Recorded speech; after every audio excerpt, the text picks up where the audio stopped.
receive the blessings like that. కనుక ఆ సంఘానికే మూల పురుషులుగా ఉండి అప్పటికే ఎంతో పెద్దవారుగా ఉంటూ దేవుని చేత వాడబడుతున్నటువంటి ఆ యొక్క యోహాను గాని, యాకోబు గాని, పేతురు గాని వారు సంఘాన్ని స్థాపనకు కృషి చేస్తూ వచ్చినా తమ క్రింద ఉన్న వారి దగ్గరికి, తమ దగ్గరికి వచ్చిన వారి మీదకి తన తలల మీద చేతులు పెట్టి ఆశీర్వదించలేదు. ఎందుకంటే వాళ్ళకి తెలుసు మేము మనుషులను దీవించలేము, ఆశీర్వదించలేము, దేవుడు ఒక్కడే దీవించగలడు అని. Very, very important secret in a blessing. దీవెన ఆశీర్వాదంలో అతి ప్రాముఖ్యమైన అంశం ఇది. Man, మనుష్యుడు cannot bless other man. ఒక మనుష్యుడు వేరొక మనుష్యుణ్ణి ఆశీర్వదించలేడు. Even as a pastor, he cannot bless. నువ్వు ఒకవేళ కాపరిగా ఉండొచ్చేమో, కాపరి కూడా విశ్వాసులను ఆశీర్వదించి దీవించలేడు. When many epistles written to many churches in the New Testament, you go through all the epistles, you will see that they never practice of laying the hands and bless the people. They never encourage the churches to do that. But today, we know very well, any pastors comes to our house or anybody comes to us, we immediately say, kneel down, pastor, please put your hands upon us and bless us. Blessing will not come like that. గమనించండి, మనం చూస్తున్నట్లయితే క్రొత్త నిబంధన గ్రంథములో అనేకమైనటువంటి పత్రికలు రాయబడుతూ వచ్చాయి. అనేకమైన పత్రికలు రాయబడిన ఆ పత్రికలు ఎక్కడో కూడా మీరు వచ్చిన వారి మనుషుల యొక్క తలల మీద చేతులుంచి ఆశీర్వదించండి, ప్రార్థించండి ఎక్కడో కూడా రాయబడలేదు. రాయబడకపోయినా మనం ఎట్లాంటి ఆచారం అలవాటులోకి వచ్చేసామంటే, మన ఇంటికి ఎవరైనా సంఘ కాపరి కానీ బోధకుడు కానీ వస్తే ఆయన దగ్గరికి వెళ్ళిపోయి మోకాళ్ళేసి, పాస్టర్ గారు మీ చేతులు మా నెత్తి మీద వేయండి, వేసి ప్రార్థించండి, మేము దీవెన పొందేస్తామంటున్నారు. ఎంత తప్పుడు భావంలో ఉంటున్నాం. మనుష్యుడు వేరొక మనుషుడు దీవించలేడు, దేవుడు ఒక్కడే మన దీవించగలడు. So he came and bless you, but still you didn't have any blessings. You may wonder why you didn't get the blessings. Then you will start to confuse yourself. I have some sort of a sin. That is the reason. Even though that man of God is a man of a blessing, but I didn't have a blessing. This is kind of a false teaching going on around the world. So first point, God. Our God. Amen. Our God is the only one who can bless us. That's a secret we must learn and practice. లోకమంతట్లో ఒక తప్పుడు బోధ, తప్పుడు ప్రచారం జరుగుతుంది. ఏంటది? ఒక pastor గారు వచ్చి మన మీద నెత్తి మీద చేతులుంచి మనం ప్రార్థించగానే ఆశీర్వాదాలు పొందేస్తాం అనుకుంటూ ఉంటాం. కొన్నిసార్లు మనం అట్లా మోకాళ్ళుని వాళ్ళు వచ్చి చేతులు పెట్టి ప్రార్థించినా కూడా మనకు ఆ ప్రార్థన యొక్క దీవెన దొరకదు, ఆశీర్వాదం రాదు.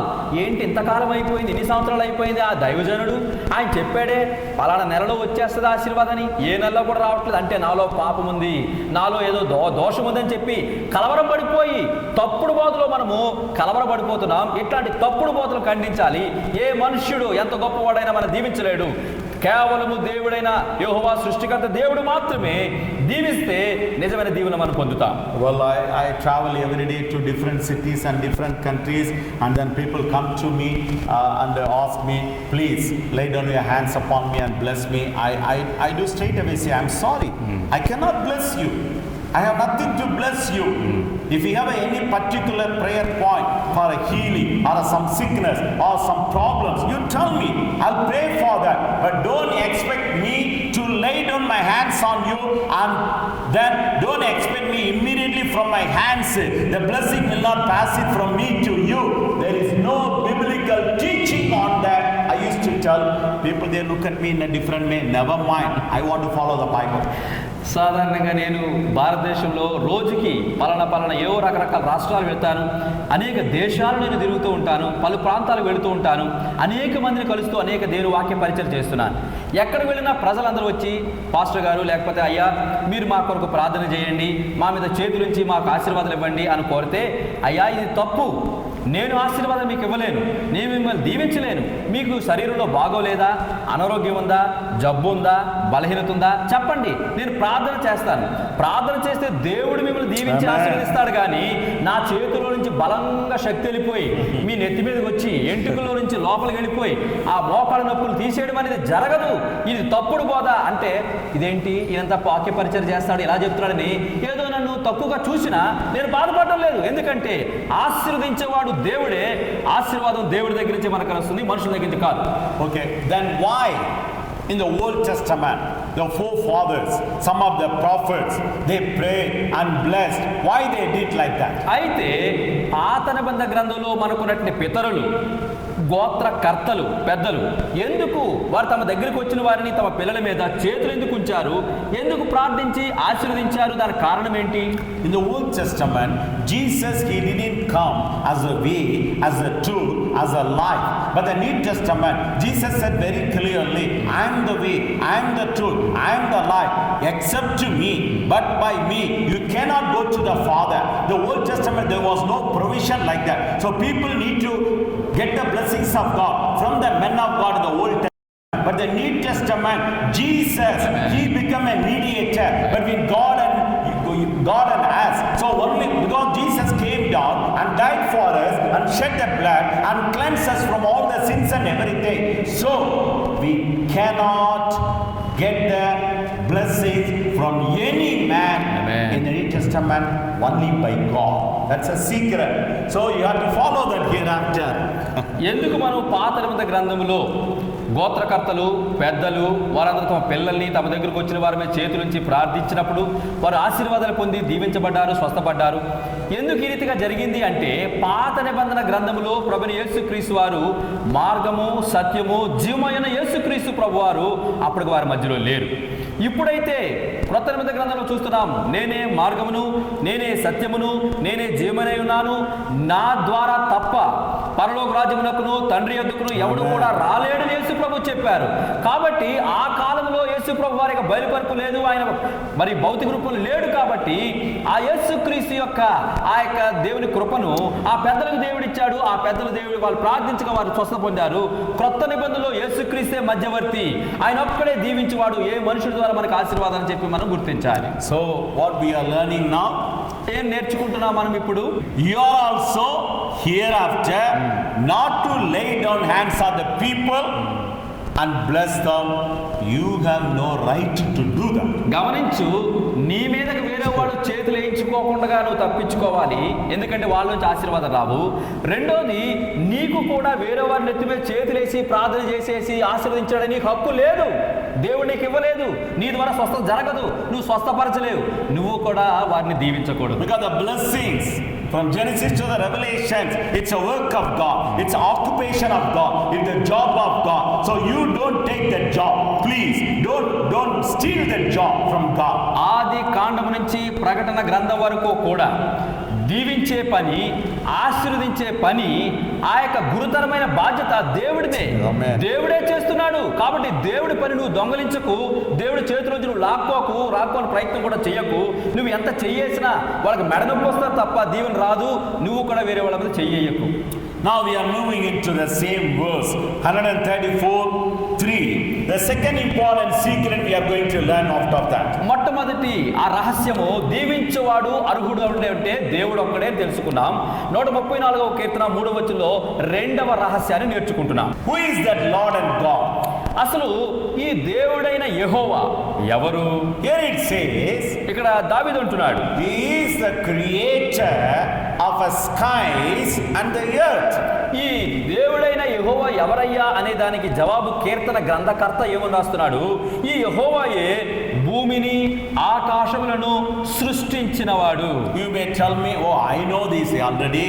మీరు చెప్పచ్చు, అయ్యా ఇవన్నీ మాకు ముందే తెలుసు అనొచ్చు. But what is the secret inside? అయితే లోపట ఉన్న రహస్యం ఏమిటి? That makes a qualification to God to bless the people, because you and me, the humans, we are not the creator of the skies and the earth. Only the God is a creator and protector and going to be the destroyer of the skies and the earth. So he is a qualified person to bless you. కనుక నిజంగా నువ్వు చూసినట్లయితే నిన్ను దీవించడానికి, ఆశీర్వదించడానికి ఏకైక అర్హుడు ఎవరయ్యా అంటే నీవు భూమి ఆకాశముల ద్వారా సృష్టించబడిన వాడు కావు. భూమిని, ఆకాశమును కూడా దేవుడు సృష్టించాడు. నిన్ను నన్ను కూడా దేవుడని యెహోవా సృష్టించాడు. ఆయన సృష్టికర్త. మనను కాపాడు సంరక్షకుడు. అంతేకాదు ఒక దినం వస్తుంది సర్వాన్ని నశింపచేసే ఆ యొక్క వినాశనాన్ని కలిగించే దేవుడు. ఆ సృష్టికర్త కాపాడు నశింపచే దేవునికే ఆయనకు మాత్రమే నిన్ను ఆశీర్వదించే ఆ యొక్క అర్హత, హక్కు, బలం ఉంటున్నాయి. We know very well in Genesis, in the beginning God created the skies and the earth. మనకందరికి బాగా తెలుసు ఆదికాండం 1వ అధ్యాయం 1వ వచనములో ఆదియందు దేవుడు భూమిని ఆకాశములను సృష్టించును రాయబడింది. So if you want to live in a prosperous way, in a blessed way, the skies must give its own blessings to you. Secondly, the earth must give its own blessings to you, like a water, sunshine, light and chemicals. God, so many things that's in the skies and the earth. So he is a creator, so he will order those things to bless you. Then only you can able to receive the blessings. I am not the creator, any human is not the creator, so they cannot order and ask the skies and the earth to bless you. That is the reason here it says he is the one who blesses, because he is the creator of skies and earth. వేరొక మనుషులు, వేరొక దేవదూతలు, వేరొక శక్తులు మనల్ని సృష్టించలేదు. మనకు రూపకల్పన చేసి మనకు జన్మనివ్వలేదు. సృష్టించిన వాడు ఎవరయ్యా అంటే దేవుడని యెహోవాయే. ఆయనే భూమిని సృష్టించాడు, ఆకాశం సృష్టించాడు. నీవు ఈ జీవితంలో అభివృద్ధికరమైన ఆశీర్వాదకరమైనటువంటి వృద్ధి చెందాలని కోరితే దేవుడు తాను సృష్టించిన ఆకాశమునకు ఆజ్ఞనివ్వాలి, దేవుడు తాను సృష్టించిన భూమికి ఆజ్ఞనివ్వాలి. అప్పుడే తాను సృష్టించినట్టు సూర్యుడు నీకు వేడినిస్తాడు. అప్పుడే తాను సృష్టించిన భూమి తన యొక్క ఉత్పత్తిని, తన యొక్క జలాలను, తన సారాన్ని, తన శక్తిని నీకు ఇస్తుంది. నువ్వు ఆశ్రయించబడతావు. దేవుడుగానే ఆజ్ఞాపించకపోతే భూమి ఆకాశం మధ్యలో నివసిస్తున్న నీవు నిజమైన ఆశీర్వాదం పొందజాలవు. So what is another secret here? మనం నేర్చుకుంటున్న మరొక రహస్యం ఏమిటి? Any man, he is not supposed to ask the blessings from any idols, any lords, any so-called gods, because they never created the skies and the earth. Only our God, Jesus, is a creator of all those things. So he is the only qualified person to bless you and me, not the humans, not the angels, not the lords, not the idols, none of the so-called gods. Only our God is a God of blessing. మూడవ రహస్యం మనం ఏం నేర్చుకుంటున్నాము అంటే, నన్ను ఆశీర్వదించు అని చెప్పి నీవు ఆ బొమ్మ దగ్గరకో, విగ్రహంగా పిలబడుతున్న అమ్మ దగ్గరకో, లేకపోతే మనుషుల దగ్గరకో వెళ్ళి నన్ను దీవించు అని వాడకూడదు. ఎందుకంటే ఆ విగ్రహం నిన్ను సృష్టించలేదు, ఆ బొమ్మ నిన్ను సృష్టించలేదు. దేవుడని యెహోవా నిన్ను సృష్టించాడు కాబట్టి నిన్ను ఆశీర్వదించే శక్తి ఆయనకు ఒక్కడికే ఉంది. కాబట్టి ఏ నరుణ్ణి, ఏ దేవదూతను, ఏ దేవతలను, ఏ దేవుళ్ళని పిలబడే మనుషులు చేసినటువంటి దేవుడి దగ్గరికి కూడా నువ్వు పోకూడదు, నమస్కరించకూడదు, అడగకూడదు దీవించమని. వారు నిన్ను దీవించలేరు. దేవుడైన యేసుక్రీస్తు ఒక్కడే నిన్ను దీవించగలడు. So first point we were learning, only God can bless. మొట్టమొదటి అంశం మనం నేర్చుకున్నది ఏంటంటే దేవుడు మాత్రమే మనలను ఆశీర్వదించగలడు. Second secret we are learning, the God who is the creator of the skies and the earth able to bless you. ఇక రెండవ రహస్యం ఏంటంటే భూమిని ఆకాశములను సృజించిన ఆ దేవుడని యెహోవా ఒక్కడే నిన్ను దీవించడానికి అర్హుడు, శక్తిమంతుడు. The third important secret, మూడవ ప్రాముఖ్య the రహస్యం, same verse, 134వ కీర్తన 3వ వచనం. from which place he can bless you. ఈ దేవుడు సృష్టికర్తని యెహోవా ఆయన మాత్రమే నిన్ను సృష్టిస్తాడు. అయితే ఏ స్థలము, ఎక్కడ నుండి నిన్ను సృష్టిస్తాడు? That's important. ఇది చాలా ప్రాముఖ్యమైన అంశం. ఇది It's here, from the Zion he can bless you. 134వ కీర్తన 3వ వచనం రాయబడింది. ఏ స్థలము అంటే సియోనులో నుండి ఆయన నిన్ను ఆశీర్వదించును. Very, very important. ఇది చాలా ప్రాముఖ్యమైన మాట. So there is a place from where the blessings are coming. ఇప్పుడు ఆశీర్వాదాలు మనం పొందటానికి, ఆశీర్వాదాలు బయలుదేరే ఒక స్థలం ఉంది. But what the people they say, ప్రజలు ఏమంటారంటే, well, you come to our church, here God will bless you. మా సంఘానికి రా, అక్కడ మా దేవుడు మిమ్మల్ని దీవిస్తాడు. Many people try to teach you the false teaching and confuse the word Zion here. It speaks about the Zion hill in Israel. No, not at all. It doesn't speak about the Zion hill in a present Israel. It speaks about the heavenly Zion. How you know that? When you just look at 132 verse number 30, where you see where is the Zion? So ఈ లోకంలో ప్రజలు ఏమనుకుంటారంటే సియోన్లో నుండి దేవుడు మిమ్మల్ని ఆశ్రయిస్తాడు అంటే యెరూషలేములో ఇశ్రాయేలు దేశంలో ఉన్న ఆ ఈ భౌతిక సియోను కొండలోంచి వస్తుందని అనుకుంటుంటారు. చాలా తప్పండి, అట్లా చెప్పడం లేదు. చూడండి 132వ కీర్తన 13వ వచనాన్ని చూడండి. కీర్తన 132:13 యెహోవా సియోనును ఏర్పరచుకుని ఉన్నాడు, తనకు నివాస స్థలముగా దానిని కోరుకుని ఉన్నాడు. 14th verse is still more clear. 14వ వచనం ఇంకా చక్కగా స్పష్టంగా ఉంది. ఇది నేను కోరిన స్థానము, ఇది నిత్యము నాకు విశ్రమ స్థానముగా ఉండును, ఎక్కడనే నేను నివసించదను. So you have to understand, no church can bless us, no Christian organization can bless us, no Christianity can bless us, no pastor can bless us, only the God of Zion, the God of a creator, the God of all the sources of our blessings can bless us. ఈ యొక్క రహస్యాన్ని, ఈ సత్యాన్ని మీరు స్పష్టంగా గుర్తెరగాలి. ఏ క్రైస్తవ మత సంస్థ, ఏ క్రైస్తవ మత గురువు, ఏ క్రైస్తవ బోధకుడు, ఏ లోక సంబంధమైన ఏ గొప్ప వ్యక్తి ఎవరి దగ్గర నుంచి కూడా ఎంత గొప్ప స్థలమైనా, ఎంత గొప్ప పేరున్నా, ఏ రాష్ట్రం, ఏ దేశమైనా ఆ స్థలము నుండి, ఆ వ్యక్తి నుంచి నీకు దీవెనలు రావు.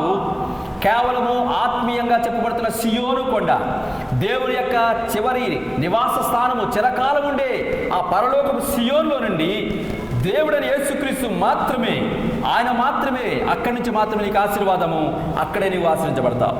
Well, can we not then pray for the children who come to us in the churches, in the family? Can we not pray, bless the children? Because Jesus, He did that. యేసుక్రీస్తు ప్రభువారు తన చెంతకొచ్చిన చిన్నపిల్లల్ని దీవించాడు, ప్రార్థించారు కదా. మన సంఘంలో విశ్వాసులు మన దగ్గరికి వచ్చినప్పుడు, కుటుంబాలు మన చెంతకు వచ్చినప్పుడు, చిన్నపిల్లలు మన దగ్గరికి వచ్చినప్పుడు వారి కొరకు మనము ఆశీర్వాదపు ప్రార్థన లాంటివి మనం చేయకూడదా? Are you Jesus? అయితే ఇప్పుడు ప్రశ్న ఏంటంటే, నువ్వు అట్లా చేసేద్దాము, దీవించేద్దాం అనుకుంటే ప్రశ్న నీకు, నువ్వు యేసు ప్రభువా?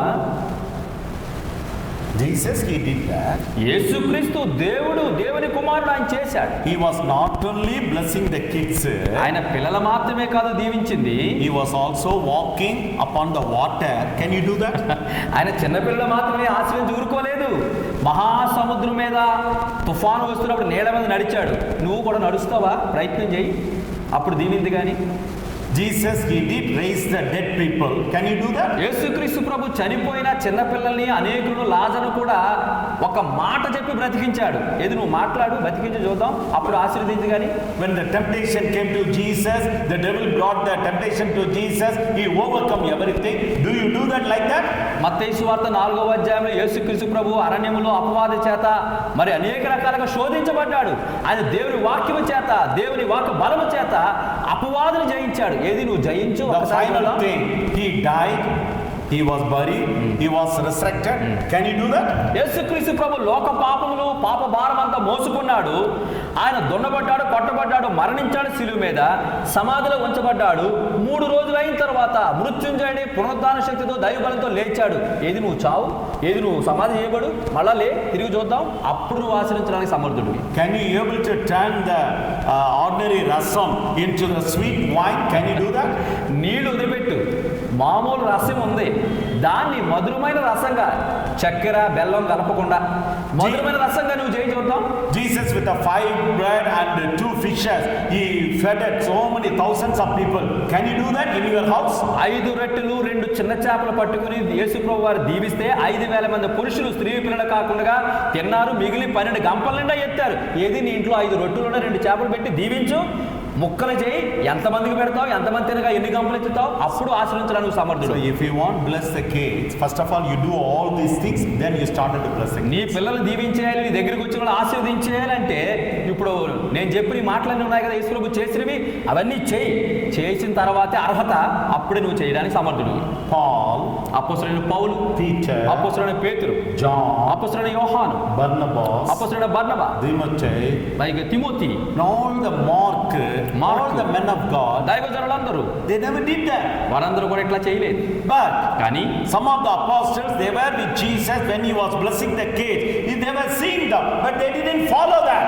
యేసుక్రీస్తు ప్రభు వారు చిన్నపిల్లలు దీవిస్తున్నప్పుడు ఈ యొక్క అపొస్తలులు కొంతమంది అక్కడ ఉన్నారు తప్ప వారు ఆ రీతిగా మరి ఆ యొక్క అభ్యాసము చేయలేదు, వారు చేతుల నుంచి ప్రార్థన చేయలేదు. So we have to be very careful. కాబట్టి మనము వేరే వారిని దీవించకూడదు. ఈ విషయంలో చేతులుంచే విషయంలో జాగ్రత్తగా ఉండాలి. మనం When you think about the blessings in the Bible, బైబిల్లో ఆశీర్వాదాలు అనే విషయం ఆలోచిస్తున్నప్పుడు there are many secrets. అనేక రహస్యాలు ఉన్నాయి, There are many mysteries. అనేకమైన మర్మాలు ఉన్నాయి. There are a lot of hidden treasures in blessings. మరి ఇక ఆశీర్వాదాలు అనే మాట క్రింద దాచబడిన రహస్య ధన నిధి ఉన్నది. So we have to systematically study, search and submit those principles into our personal life, family life, public life.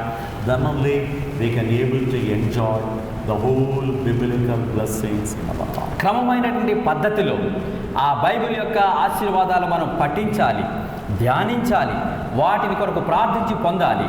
అప్పుడు మాత్రమే మన వ్యక్తిగత, కుటుంబ, స్థానిక, సంఘ, సామూహిక సహవాస జీవితాల్లో ఆశీర్వాదాలను పొందుతాము, ఇతరులకు మనం అందించగలుగుతాం. There are hundreds of blessings in the Bible, hundreds of blessings in the Bible. పరిశుద్ధ గ్రంథము బైబిల్లో వందల కొలది ఆశీర్వాదాల గురించి రాయబడింది. The Bible speaks about, the Bible is teaching three kinds, divisions of blessings. పరిశుద్ధ గ్రంథము దీవెనలు, ఆశీర్వాదాలని మూడు ప్రత్యేకమైనటువంటి విభజనలతో కూడిన ప్రత్యేకమైనటువంటి ఆ యొక్క దీవెనలుగా విభజిస్తూ పలుకుతూ ఉన్నది. Don't think all the blessings in the Bible that comes under one category. Don't think like that. ఎప్పుడు కూడా ఈ తప్పుడు అపోహ, ఆ యొక్క అనర్థం చేసుకోకండి. దేవుని బైబిల్లో ఉన్న ఆశీర్వాదాలన్నీ కూడా ఒకే ఒక తరగతికి చెందినవి అని తప్పుడు అభిప్రాయంలో ఉండొద్దండి. If you do that, that's what most of the pastors they do that. If you do that, then you have a misunderstanding of that particular blessing. చాలా మంది బైబిల్ బోధించేవారు, బైబిల్ చదివేవారు కూడా ఈ అపార్థం చేసుకున్నారు కాబట్టి వారు ఆ యొక్క ఆశీర్వాదాలను అర్థం చేసుకోలేకుండా, అనుభవించలేకుండా ఉండిపోతుంటున్నారు. First of all, మొట్టమొదటిగా we belong to the New Testament. మనము క్రొత్త నిబంధన కాలమునకు చెందిన విశ్వాసులం. So you mean that we are not supposed to read the Old Testament? అంటే అర్థము పాత నిబంధన గ్రంథం మనం పఠించకూడదా? Not like that. అట్లా కాదు. Without the Old Testament, you cannot understand the New Testament. పాత నిబంధన చదవకుంటే క్రొత్త నిబంధన నీకు అర్థం కాదు. Without knowing the history of the Adam and Eve, you will not know what is a sin. కనుక ఆదాము అవ్వల యొక్క చరిత్రను చదివితే తప్ప పాపం అంటే ఏంటి, పాపం యొక్క ఆరంభం ఏంటి నువ్వు అర్థం చేసుకోలేవు. Without knowing the history of Abraham, Isaac, Jacob and Israelites, you will not know from where Jesus born as a Jew. మరి అబ్రహాము, ఇస్సాకు, యాకోబు, ఇశ్రాయేలు యొక్క వారి యొక్క ఆ కుటుంబాల గురించి, వారి వెనక చరిత్ర గురించి నువ్వు చదవకపోతే యేసుక్రీస్తు ప్రభు యూదులలో ఎట్లా పుట్టాడు, ఆయన పలానా దావీదు గోత్రంలోకి ఎట్లా చెందినవాడు, ఈ విషయాన్ని నీకు అసలు అర్థం కాదు. Listen, వినండి, Bible is like a tree. Bible అనేది ఒక మహా వటవృక్షము లాంటిది. The Old Testament is like a root system under the earth. ఇక బైబిల్ అనేది మహా వటవృక్షము అయితే పాత నిబంధన గ్రంథము భూమి కింద దాచబడిన తల్లివేరు, పిల్లవేరు లాంటివి. Without the roots, the stems, the branches, the leaves, the fruits, you cannot have it.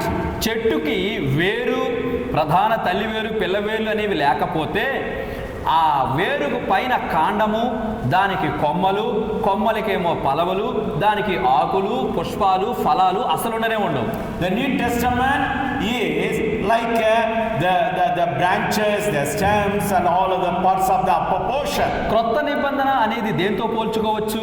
భూమి పైన ఒక చెట్టు యొక్క కాండము, దాని కొమ్మలు, దానికి ఉన్నటువంటి రెమ్మలు, తర్వాత ఆకులు, ఫలాలు, పుష్పాలతో మనం పోల్చవచ్చు. We belong to the New Testament. ఇప్పుడు మనం ఏ కాలానికి చెందిన వారమంటే ఆ దాచబడిన భూమి కింద వేరు కాలం పాత నిబంధన కాదు, పైన కనిపిస్తున్న చెట్టు, కాండము, కొమ్మల కాలంకు చెందిన వారు. There is a vast difference between the Old and the New Testament. పాత నిబంధనకును క్రొత్త నిబంధనకును ఎంతో వ్యత్యాసం ఉంది. In order to get the forgiveness of sins in the Old Testament, you have to bring the sacrifices. పాత నిబంధన కాలములో నీవు గాని పాప క్షమాపణ పొందాలి అంటే ఒక బలి పశువును తీసుకొస్తే తప్ప, అది వధిస్తే తప్ప నీ పాపాలు క్షమించబడవు. But in the New Testament, అయితే క్రొత్త నిబంధన కాలములో Jesus, he become a sacrifice. ప్రభువైన యేసు క్రీస్తు వారు మన పాప నిమిత్తమైన పరిహారం చెల్లించే His దేవుని blood will గొర్రెపిల్లయ్యారు. cleanse our sins. ఆయన కార్చిన రక్తము ద్వారా మనకు పాప క్షమాపణ కలుగుతుంది. So the New Testament teaching is different. క్రొత్త నిబంధన కాలపు బోధ పాత నిబంధన కాలపు బోధతో పోలిస్తే వ్యత్యాసంగా ఉంది. Old Testament tabernacle is like a church. పాత నిబంధన కాలములో ప్రత్యక్ష గుడారము సంఘము లాంటిది. And the New Testament, our church pattern is totally different in a spiritual sense. క్రొత్త నిబంధన కాలంలో మనము కొనుగోలు ఈ యొక్క స్థానిక సంఘము మరి దీని యొక్క పద్ధతి, దీని ప్రణాళిక ఆత్మీయ కోణంలో వేరుగా ఉంటుంది. So we belong to the New Testament means we belong to the New Testament salvation, New Testament spiritual church, New Testament body of Christ and New Testament sorts of teachings. కనుక మనమంతా కూడా క్రొత్త నిబంధన కాలముకు చెందిన ఆ యొక్క రక్షణ పొందిన పాప క్షమాపణ పొందిన క్రీస్తు యొక్క సంఘముగా దేహముగా పిలువబడుతున్న ఆ సంఘమునకు చెందిన వారము. ఈ బోధ పాత నిబంధన బోధతో వ్యత్యాసమైంది. Well, the spiritual blessings, if you want to have them, there are 7 conditions in the New Testament which we are going to see systematically later on.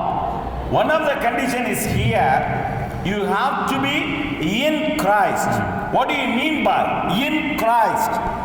2 Corinthians chapter number 5 verse number 17 says, what do you mean by in Christ?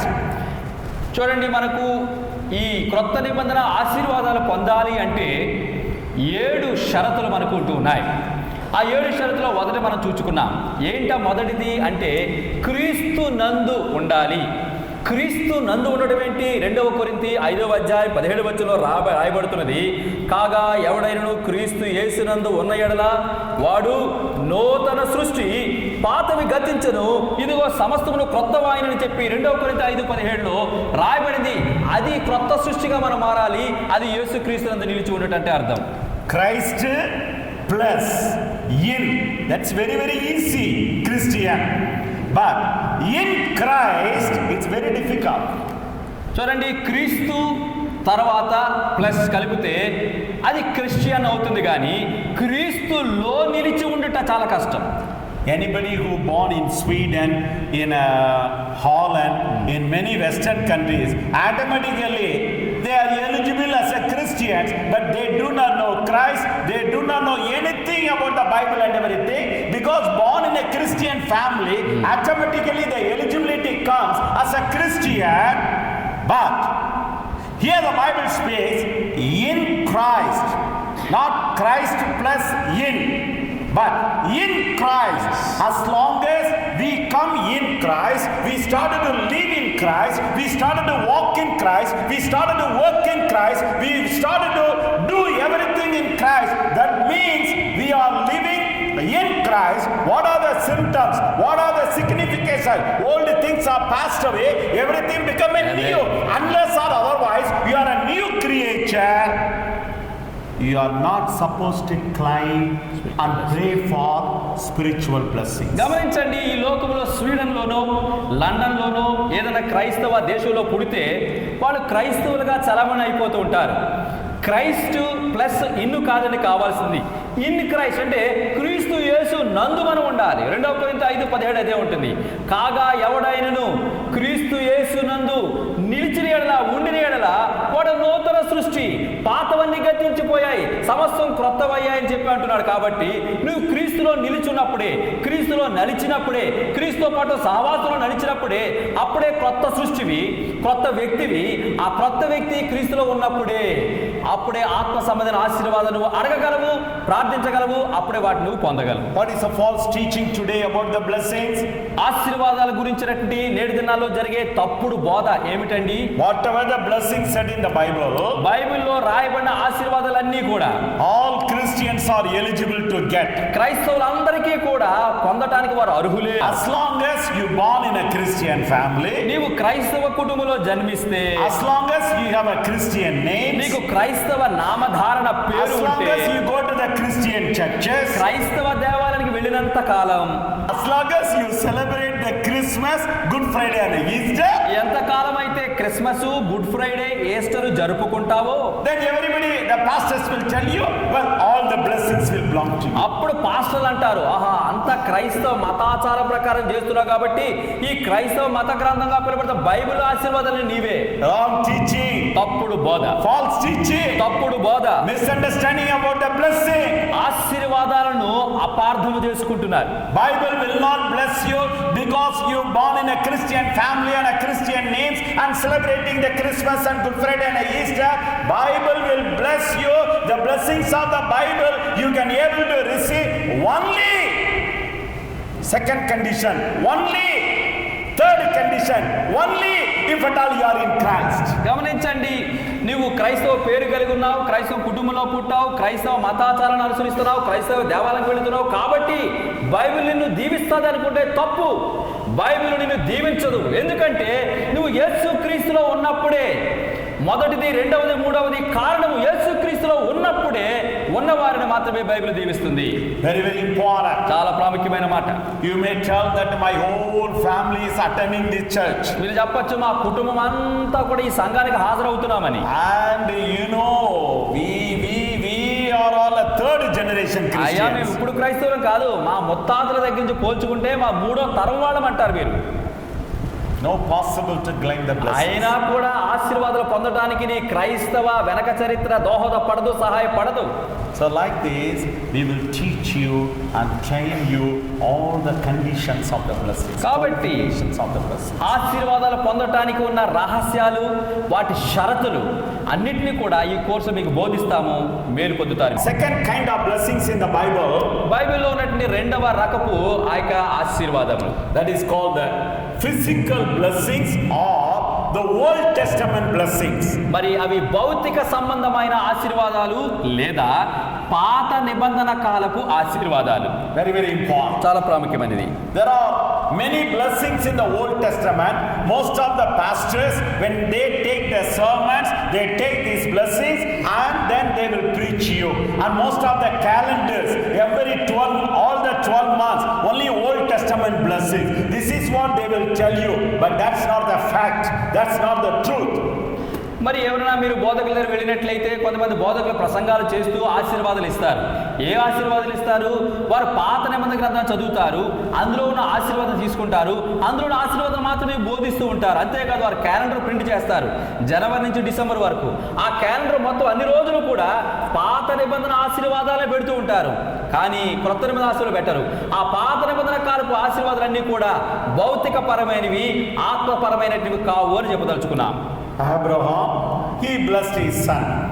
Abraham తన కుమారుని ఆశీర్వదించెను. Then Isaac, he blessed his son Jacob. ఇస్సాకు తన కుమారుని యాకోబును ఆశీర్వదించెను. And Jacob, in Jacob. this chapter, Genesis 14:9 and 25, he called all his children and started to bless them.